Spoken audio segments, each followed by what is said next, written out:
Assalamualaikum warahmatullahi wabarakatuh.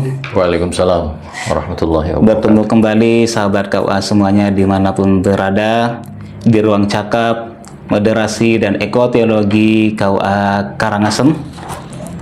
Telah hadir di tengah-tengah kita semua yaitu Bapak Haji Muhammad Mursyid SAG selaku narasumber pada kesempatan kali ini. Beliau juga merupakan penghulu sekaligus Kepala KUA Karangasem yang pada kesempatan ini kita semua akan membahas apa dan bagaimana Idul Fitri yang sebentar lagi akan kita laksanakan. Assalamualaikum Pak Haji. Waalaikumsalam warahmatullahi wabarakatuh. Masih sehat Pak Haji ya? Sehat. Masih semangat untuk melaksanakan puasa? Insyaallah. Pak Haji, ini kan kita sudah tahu bahwa saat ini kita sudah berada di 10 terakhir bulan suci Ramadan. Nah, itu yang artinya bahwa sebentar lagi kita akan menjelang sholat Idul Fitri.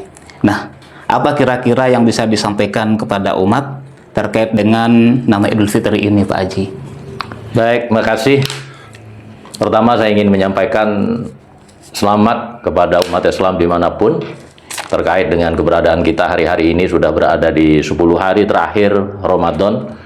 Selamat berburu keberkahannya malam Lailatul Qadar. Mudah-mudahan semuanya punya semangat yang sama untuk meraih Lailatul Qadar itu. Tadi terkait dengan Ustadz Sukri Idul Fitri itu di dalam kitab Fiqhul Islam Adillatuhu terkait dengan sababut tasmiyah.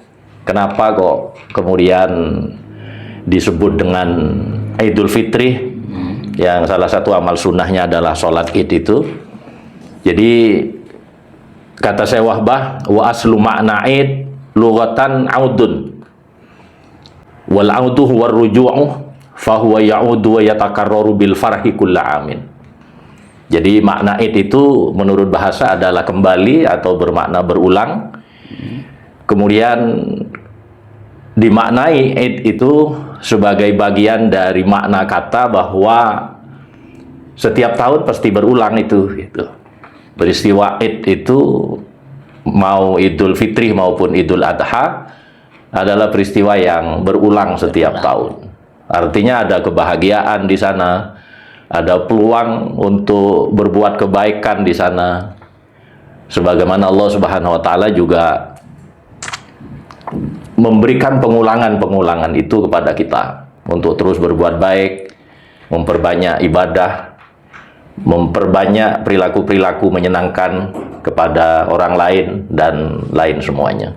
Itulah makna dari Idul Fitri itu. Terkait dengan urusan Idul Fitri ini, bahwa Idul Fitri itu yang menonjol adalah amal ibadah sholat idnya. Itu bermula dari ada hadis riwayat Anas, di mana Nabi Shallallahu Alaihi Wasallam pada tahun kedua Hijriah menemukan kebiasaan masyarakat Madinah waktu itu yang sifatnya hura-hura, main-main. Kemudian Nabi Shallallahu Alaihi Wasallam bertanya kepada mereka, mahadzanil yaumani, 2 hari ini apa maksudnya kok kalian pada bersenang-senang? Mereka menjawab, kunna nal'abu fihima fil jahiliyah. Kami terbiasa seperti ini dari mulai zaman jahiliyah dulu. Ada 2 hari dalam setahun kami mempergunakannya untuk bermain-main. Faqalah, kemudian Nabi bersabda, innallaha qad abdalakuma khairan minhuma yaumal adha wa yaumal fitri. Jadi kata Nabi, 2 hari yang hari-hari ini kalian bikin hari-hari bermain, bersenang-senang itu, segera akan Allah rubah itu semua. Akan Allah ganti itu semua dengan yang lebih baik. Apa itu? Akan diganti menjadi satu, akan menjadi hari raya Idul Adha. Kemudian yang kedua akan diganti menjadi hari raya Idul Fitri. Sehingga 2 hari yang mereka pakai bermain-main itu akan menjadi bermanfaat kemudian. Tidak lagi dipakai untuk kepentingan bermain-main. Itulah kira-kira makna daripada Idul Fitri itu. Nah, selanjutnya nih Pak Haji, ya, sebagai salah satu amal sunnah nih pada saat tanggal 1 Syawal itu kan semua umat Muslim itu melaksanakan Idul Fitri. Ini mohon pencerahannya seperti Idul Fitri yang seperti apakah yang ingin diinginkan Ustaz ya Pak Haji? Baik.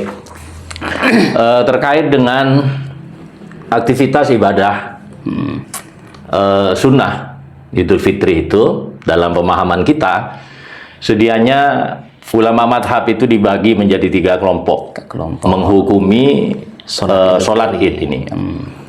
Pertama, ini tentu sangat berbeda dengan pemahaman teoritis kita sebagai penganut madhab Syafi'i, bahwa kaitan dengan hukum sholat Idul Fitri, Idul Adha itu ada 3 Hukum kelompok ulama madhab. Pertama adalah madhab Hambali yang menyatakan bahwa sholat Id itu mau Adha maupun Fitri adalah fardu kifayah. Fardu kifayah itu artinya kalau ada orang satu kampung sebagiannya sudah mengerjakan amal itu, maka yang lain boleh tidak mengerjakannya dan mereka tidak berdosa.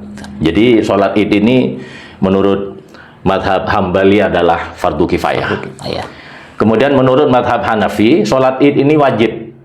Untuk siapa? Untuk orang-orang yang diwajibkan dia untuk mengerjakan sholat Jumat. Baru kemudian yang ketiga, inilah yang menjadi madhab yang kita anut, yaitu madhab Maliki dan madhab Syafi'i, menghukumi sholat Id, Adha maupun Fitri itu dengan hukum sunnah. Dengan hukum sunnah. Kemudian hal-hal lain sebenarnya yang juga perlu difahami oleh umat kita adalah amal-amal sunnah terkait dengan yang di luar sholatnya. Pertama, di dalam fiqhul Islam wa adilatuhu, yang dianjurkan untuk kita amalkan ketika menjelang perayaan Idul Fitri dan menjelang sholatnya adalah ihya ulailatil abdi bi taatillahi ta'ala ay bil ibadati min zikrin wa sholatin wa tilawatil Quran. Jadi malam hari raya itu kita disunnahkan untuk menghidupkan 2 malam hari raya Adha maupun Fitri dengan taat kepada Allah, dengan beribadah baik dalam bentuk zikir, sholat atau membaca Quran. Yang kedua, amal sunnah yang selain sholat adalah al-ghusluh wa tatyibu wal istiyaku wa lubsur rijali ahsanas siyab. Amal sunnahnya adalah kita dianjurkan untuk mandi sunnah, mengenakan pengharum, kemudian bagi yang pria mengenakan pakaian terbaiknya, yang di tradisi kita sudah mulai kebalik ini. Bukan pakaian baru Pak Haji ya? Bukan pakai baru, tapi pakaian terbaik. Pakaian terbaik. Dan di masyarakat kita, Ustaz Sukri hari-hari ini sudah kebalik ini. Yang bapak-bapaknya benar-benar berpakaian sederhana, yang berpakaian serba ini baru dan mahal itu justru ibu-ibunya. Gitu. Sebenarnya dalam amal sunnah hari raya ini yang dianjurkan menggunakan pakaian terbaiknya, tidak mesti baru, adalah bapak-bapaknya. Justru yang perempuan-perempuan mesti menghindar nih dari berhias dan lain semuanya agar supaya tidak menimbulkan fitnah. Walaupun dalam satu sisi ada madhab yang membuka pintu bagi wanita untuk ikut sholat hari raya di lapangan dan lain semuanya. Tetapi urusan pakaian hari-hari ini tradisi umat kita, ingin saya katakan sudah tidak syar'i lagi. Yang bapak-bapaknya songkoknya sampai bulukan masih tetap saja dipakai, sementara uangnya dikasih para istri untuk beli baju baru. Padahal yang dianjurkan justru bapak-bapaknya. Ini Ustaz Sukri saya sampaikan bukan karena saya bapak-bapak gitu ya, tetapi ini ansih urusannya adalah syariat, tuntunan syariat. Makanya saran saya kepada ibu-ibu, berpakaianlah sederhana saja pada saat hari raya, karena kalangan ibu-ibu memang tidak dianjurkan untuk mengenakan pakaian terbaiknya, apalagi mengenakan pakaian terbaru dan termahalnya. Yang bapak-bapak justru yang mendapatkan pahala sunnah untuk mengenakan pakaian terbaik, tidak mesti baru. Apalagi mungkin sebagian ibu-ibu ini Pak Haji kadang berhias terlalu berlebih itu gimana? Iya, padahal agama sangat melarangnya. Saya lanjutkan Ustadz Sukri, kaitan dengan amal sunnah selain dari tadi menghidupkan malamnya, adalah tabkirul makmum masyian. Jadi pagi-pagi bagi selain petugas imam dan khotib sudah pergi ke tempat sholat, walaupun mungkin mataharinya belum terbit, semuanya dalam rangka meraih kebaikan-kebaikan itu. Yang keempat, ayyakula fi Idul Fitri qabla sholati. Jadi kita sebentar lagi mau hari raya Idul Fitri ini, sebelum kita berangkat ke masjid, sebelum berangkat kita ke lapangan, dianjurkan, disunnahkan kita untuk makan terlebih dahulu. Kemudian yang kelima, ayyuaddi shadaqatal fitri qabla khurujin nasi ila shalah. Yang amal sunnah justru ada pada last minute, waktu mengeluarkan zakat fitrah kita, justru dianjurkan sebelum dimulainya sholat Idul Fitri. Kemudian yang berikutnya, at-tawassu'ah 'alal ahli wa kasrati shadaqatin nafilah bihisbit taqah ziyadatan an adatihi. Disunnahkan juga pada saat kita berhari raya itu, di hari raya adalah memberikan semacam perilaku-perilaku, sikap-sikap yang membahagiakan orang lain kepada keluarga kita. Kemudian yang berikutnya adalah idharul bisyasah wal farh fi wajhi may yalqahu minal mu'minin. Kemudian setiap kali kita ketemu dengan kawan-kawan kita menampilkan wajah-wajah ceria di hari itu. Makanya kan kemudian kalau di Indonesia ada istilah open house dan lain semuanya. Barangkali kalau menurut saya tradisi ini adalah tradisi sebagai bagian dari amal sunnah untuk memberikan kebahagiaan kepada orang lain. Kan kita terbiasa nih kalau lebaran, biasanya kita nyiapkan jajan lah, segala macam lah. Bahkan barangkali menjadi bagian dari menyenangkan orang lain ini, kita biasanya menyiapkan amplop berisi uang itu. THR lagi. THR ya, kepada anak-anak kecil yang datang ke rumah kita bersama orang tuanya, pulang kita bekeli, walaupun mungkin tidak seberapa. Tapi harapannya jangan cuma amplop aja, ada isinya. Ada isinya. Ya. Jadi itu Ustaz Sukri. Oke. Nah, untuk selanjutnya ini Pak Haji ya, bagaimana dengan Idul Fitri tahun ini? Kapan kira-kira? Dan ini kan bersamaan dengan perayaan Nyepi umat agama Hindu. Baik, terima kasih. Ini juga menjadi bagian yang hangat dibahas akhir-akhir ini, khususnya karena Idul Fitri tahun ini beririsan dengan saudara kita yang beragama Hindu sedang merayakan Hari Raya Nyepi. Sebelum sampai ke situ, saya ingin jelaskan bahwa dalam dunia Islam terkait dengan penentuan awal bulan yang erat hubungannya dengan urusan ibadah, ada dua metode yang berlaku di kalangan umat Islam. Pertama adalah metode hisab, yang dalam konsep kekinian metode hisab itu berubah menjadi kalender hijriah global tunggal, yang berprinsip kepada bahwa satu hari itu satu tanggal. Dengan demikian ingin saya sampaikan bahwa ijtima akhir Ramadan dalam metode hisab atau dalam kalender hijriah global tunggal nanti akan terjadi pada hari Kamis Kliwon tanggal 19 Maret 2026 bertepatan dengan tanggal 30 Ramadan 1447 Hijriah. Kemudian di saat matahari terbenam, ternyata tinggi hilal tanggal 1 Syawal di satu wilayah seluruh dunia.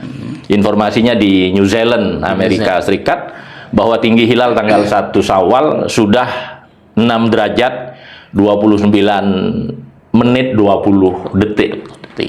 Sehingga sudah berlaku ini untuk seluruh umat Islam dunia yang dalam menentukan awal bulannya menggunakan kalender hijriah global tunggal atau metode hisab, bahwa 1 Syawal nanti akan jatuh pada hari Jumat tanggal 20 Maret 2026.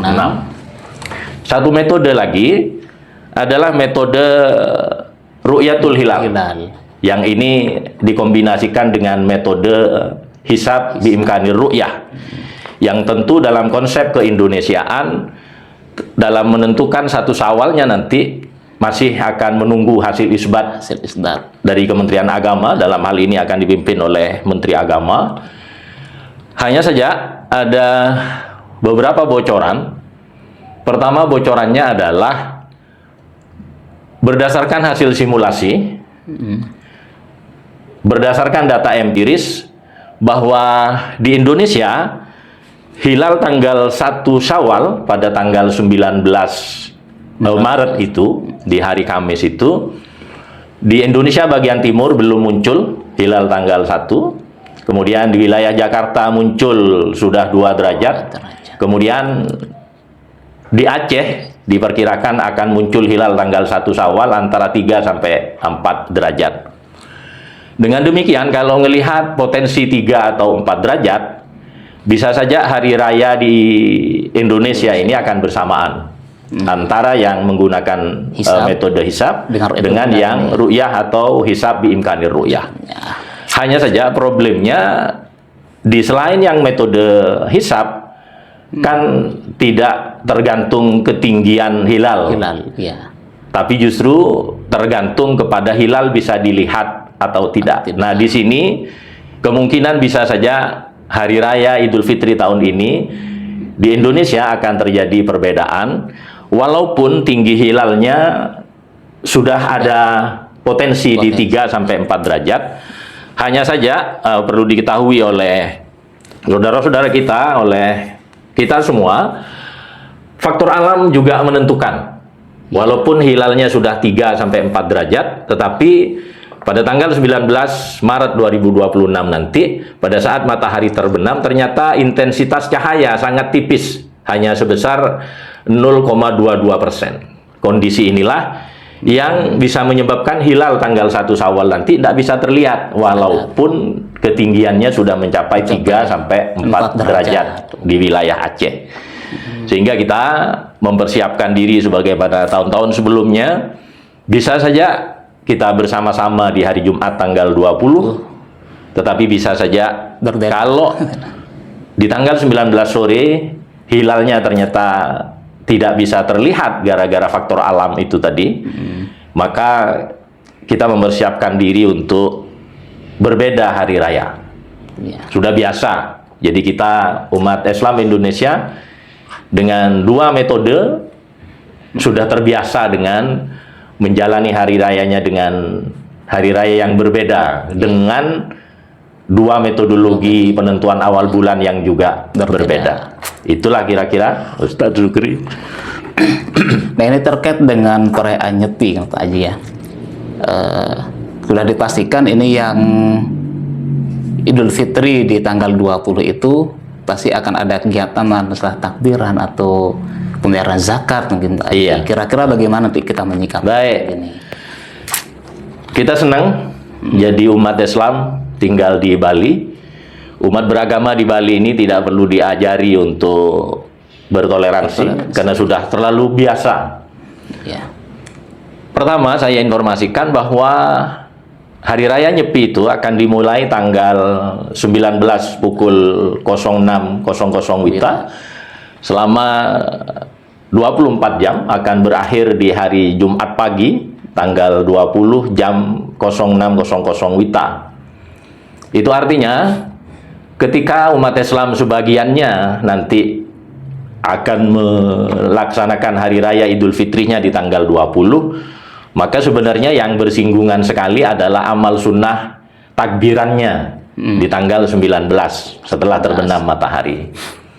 Karena ini amal sunnah, kemudian sudah diatur juga ada seruan bersama yang ditandatangani oleh Bapak Gubernur Bali bahwa nyepinya jalan, kemudian tentu takbirannya juga jalan, tetapi ada catatan. Tidak boleh ada takbir keliling, takbirnya cukup di masjid terdekat, takbirannya cukup di rumah, itu pun dalam regulasi itu tidak boleh menggunakan pengeras suara.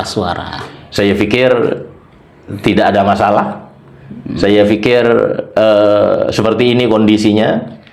Nyepinya mesti berjalan dengan khusyuk, yang bertakbirannya pun juga mesti berjalan dengan khusyuk. Saling hormat menghormati, saling menghargai. Terkait dengan yang berhari raya tanggal 20, tentu tidak perlu mengikuti amal sunnah tadi. Sebelum terbit fajar sudah berangkat ke tempat sholat hari raya di masjid terdekat seumpamanya. Ya cukup setelah lewat jam 6 baru kemudian berangkat, merapat ke masjid terdekat. Kemudian memahami juga bahwa terkait dengan urusan saudara-saudara kita masih melaksanakan hari raya Nyepi, kita-kitanya yang muslim ya tentu menunggu setelah lewat jam 6. Toh juga waktu pelaksanaan sholat hari rayanya kan jam 6 itu belum masuk waktu. Belum. Diperkirakan paling cepat jam 7. Kira-kira jam 7 atau jam 7 kurang seperempat. Saya pikir tidak ada masalah. Dan terkait dengan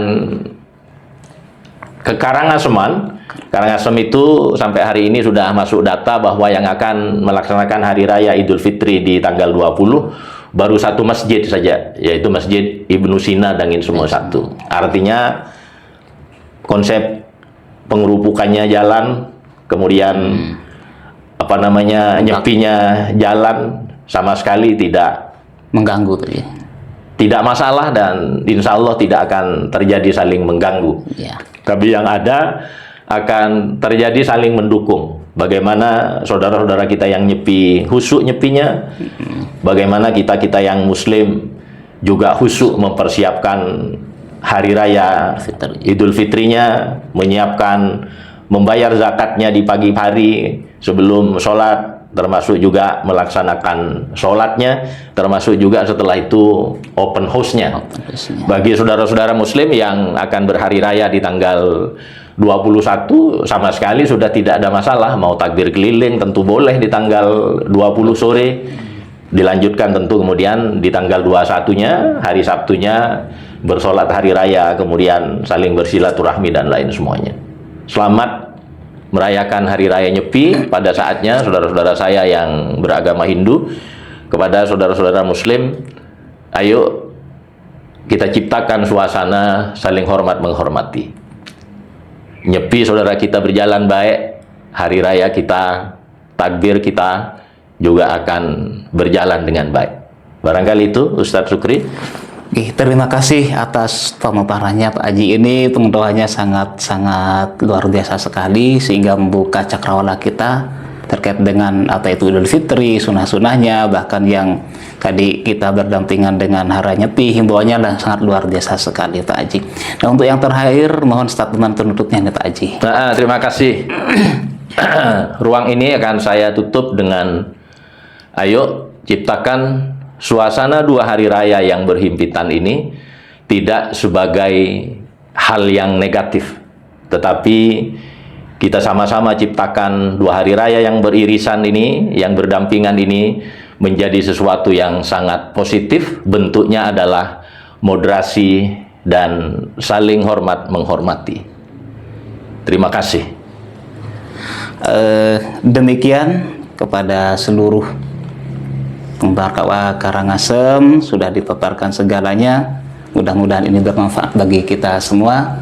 Saya selaku host undur diri, kami akhiri. Assalamualaikum warahmatullahi wabarakatuh. Waalaikumsalam warahmatullahi wabarakatuh.